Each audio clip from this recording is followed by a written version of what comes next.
Welcome to MA English Cafe.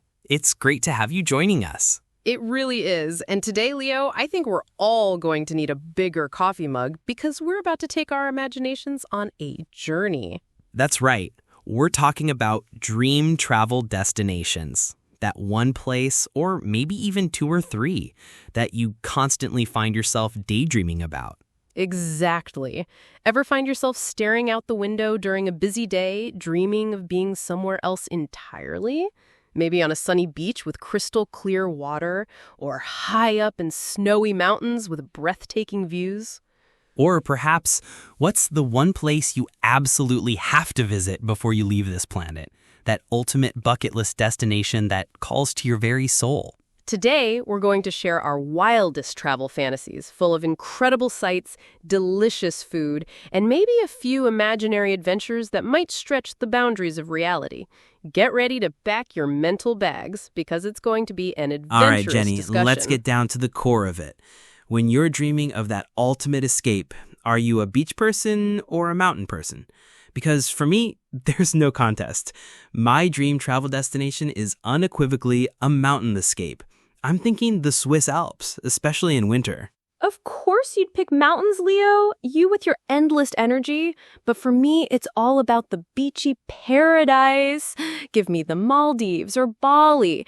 The thought of sinking my toes into warm, white sand with the gentle sound of waves lapping is just pure bliss. Pure bliss? Jenny, think of the crisp, clean air in the mountains, the smell of pine, the silence broken only by the crunch of snow under your boots. It's invigorating. I can picture vast, snow-covered landscapes, towering peaks, and maybe a cozy wooden chalet with a roaring fireplace. Mountains are definitely more adventurous than beaches, in my opinion. Invigorating, yes, but also cold. I hope you packed a very thick jacket, or you'll freeze in those flip-flops, Leo. For me, the beach means warmth, the scent of salt water and coconut, and the vibrant blues of the ocean. It's so much more relaxing than trekking up a steep incline. I can practically feel the sun on my skin and hear the distant calls of seagulls. I'd trade the flip-flops for snow boots any day. And, a mountain escape isn't just about freezing. Imagine sipping hot cocoa after a day of skiing with panoramic views all around you. I think the Swiss Alps are the most breathtaking natural beauty I can imagine. What about the food, Jenny? Besides seafood, what does a beach paradise offer? Well, besides the freshest seafood you've ever tasted, it's all about fresh fruit, light, vibrant flavors, and often amazing local street food right on the beach. Plus, the vibrant colors of tropical flowers and stunning sunsets. I think beaches are the most beautiful places to unwind. You just can't get that level of tranquility and sensory delight in a snowy mountain, can you? Okay, I'll admit, Jenny, your beach does sound pretty appealing for a little while, but now let's imagine we're actually there. In my Swiss Alps dream, after a morning of hitting the slopes, I'd explore charming little alpine villages, find the coziest cafes, and feast on hearty mountain food like fondue and rosti. My itinerary would definitely include a scenic train ride through the valleys. That sounds very Leo. For me, in Bali, my itinerary would involve waking up to the sound of waves, practicing yoga by the ocean, and then exploring ancient temples and lush rice paddies. I'd definitely try new food, all the fresh, spicy Indonesian dishes. And then I'd probably get a traditional Balinese massage. It's all about relaxation and cultural immersion. Cultural immersion is great, but what about some real adventure? In my dream mountain trip, I'd want to try ice climbing or maybe even paragliding over the valleys. And for a souvenir, I'd probably just want a really good set of ski goggles. Simple, practical. Paragliding, you're definitely braver than I am. My adventures would be more about exploring local artisan markets to find beautiful handmade crafts. I'd love to visit a coffee plantation and learn about the process, then maybe get a cute little locally made souvenir.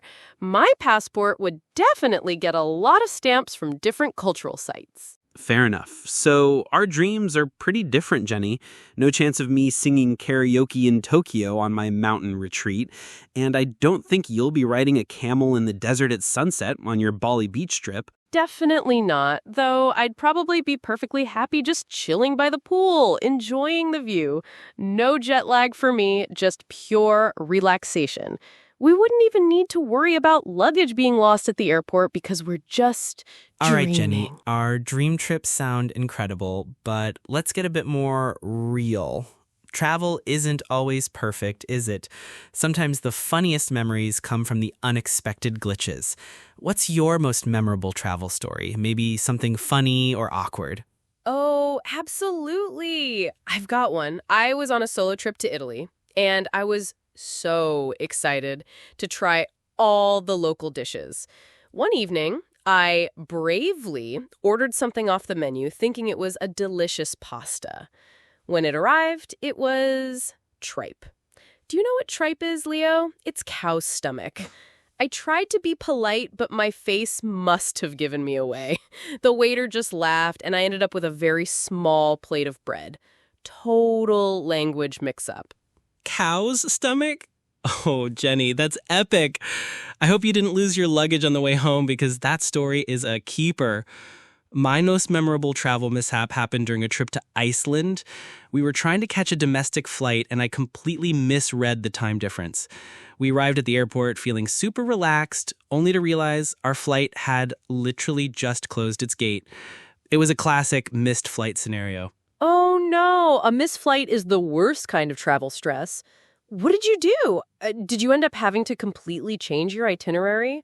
I can just imagine the jet lag adding to that confusion. We did. We had to buy new tickets, which of course were much more expensive. But in the end, it actually led us to a really cool hidden gem of a town we wouldn't have visited otherwise. So it turned into an unexpected adventure, proving that sometimes getting lost in a foreign country isn't always a bad thing.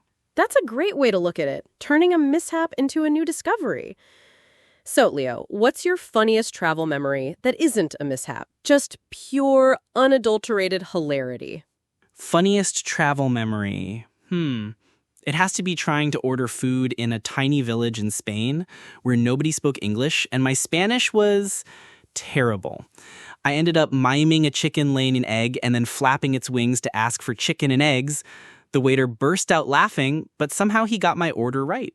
It was a real test of English conversation practice through gestures. That's amazing. The universal language of mime.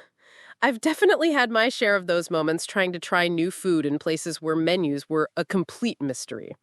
So, for our listeners out there, what's your funniest travel memory?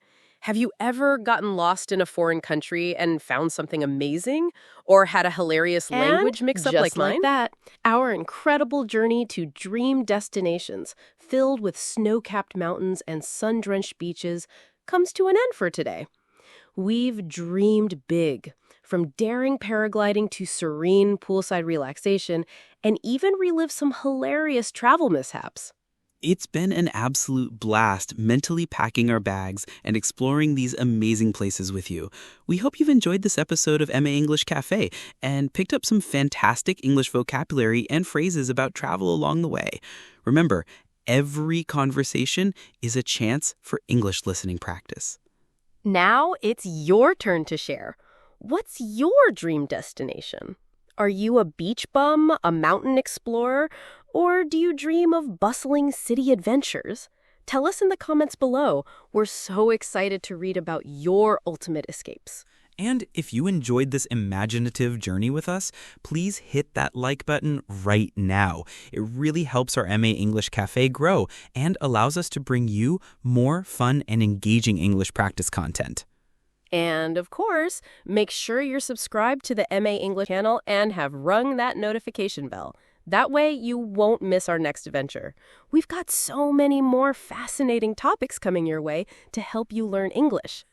So until next time, keep dreaming big, keep exploring, and thanks for joining us at MA English Cafe.